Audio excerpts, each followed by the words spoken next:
ડીસા તાલુકાના ધરપડા ગામે પૂર્વ ધારાસભ્ય શશિકાંત પંડ્યાની ખુલ્લી ચીમકી। ડીસા તાલુકાના ધરપડા ગામે જાહેર સભામાં પૂર્વ ધારાસભ્ય શશિકાંત પંડ્યાએ કડક શબ્દોમાં ચીમકી ઉચ્ચારી હતી। તેમણે કહ્યું કે આલિયા માલિયા જમાલિયા સુધરી જજો, નહીતર ક્યાંય ગોત્યા નહીં મળો। હિન્દુ બહેન દીકરીઓને હેરાન કરવામાં આવશે તો છોડવામાં નહીં આવે। ગઈકાલે જૂના ડીસા ગામની શાળામાં વિદ્યાર્થીઓની લડાઈ બાબતે જૂના ડીસા બીટ જમાદાર સુરેશ માળી દ્વારા ખોટી રીતે 3 હિન્દુ યુવકોને અટકાયત કરી પટ્ટા મારવાના આરોપ મુદ્દે પૂર્વ ધારાસભ્ય ગરમ થયા હતા। આ બાબતે તેમણે પીઆઈને ફોન કરી સુરેશ માળી ઉપર કડક કાર્યવાહી કરવા સૂચના આપી હતી। જાહેર સભામાં પૂર્વ ધારાસભ્ય શશિકાંત પંડ્યાએ જણાવ્યું કે સુરેશ માળી જેવા 2-3 લોકો સરકારને ખોટી રીતે બદનામ કરે છે, જે ક્યારેય પણ ચલાવી લેવામાં નહીં આવે। हिंदू समाज आखो तमारी साथे छे।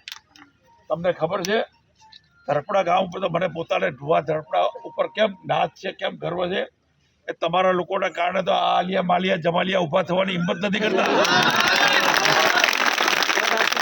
आटलो क्षत्रिय समाज मजबूत छे એટલે તો આલિયા માલિયા ઉભા નથી થતા અને તમે લોકો ચૂપચાપ બેસી રહો, ક્યાં ચાલે હોય અને આપણે માર ખાવાનો। સરકાર તમારી સાથે છે, કોઈ ચિંતા નહીં કરતા। આખી સરકાર पूरी प्रामाणिकता और निष्ठा थी कोई ने पण तकलीफ नहीं पड़े एनी जवाबदारी सरकार ने हूँ लઉં છું।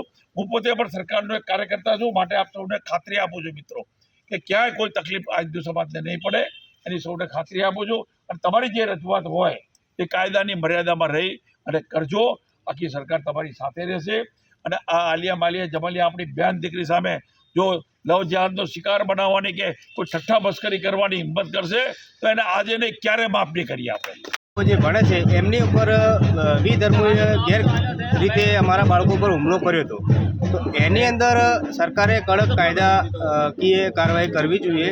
અને એ લોકોનું નિવેદન એવું હતું કે આ લોકોએ હુમલો કર્યો, અમારો કોઈ હુમલો નથી, અમારા બાળકો પર એમને હુમલો કર્યો, અમારા માણસો જે સમજાવે છે એમના માથે પણ હુમલો કરેલો છે।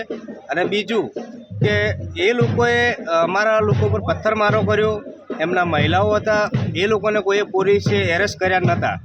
માત્ર ને માત્ર જે લોકો સમજાવવા ગયા એ લોકોને પોલીસે એરેસ્ટ કર્યા। અમારા 6 બાળકોને એરેસ્ટ પોલીસે કર્યા હતા। આજે એ લોકોને અમે છોડી લાવ્યા છીએ। આજે ધરપડા ગામની અંદર મિટિંગ રાખી હતી અને હું દરેક સમાજના આગેવાનોને, હિન્દુ ધર્મના દરેક સમાજને એક આહ્વાન કરવા માગું છું કે દરેક ખરડોસણ, માણેકપુરા, ધુવા, ધરપડા, સામડી જે પણ આજુબાજુના બાળકો જૂના ડીસા હાઈસ્કૂલની અંદર ભણતા હોય તમામને કાલે જૂના ડીસા આવી અને એક આવેદનપત્ર આપવાનું જવાનું છે। તો દરેક સમાજના લોકોને મારું એક નિવેદન છે કે દરેક સમાજના લોકો ત્યાં હાજર રહે।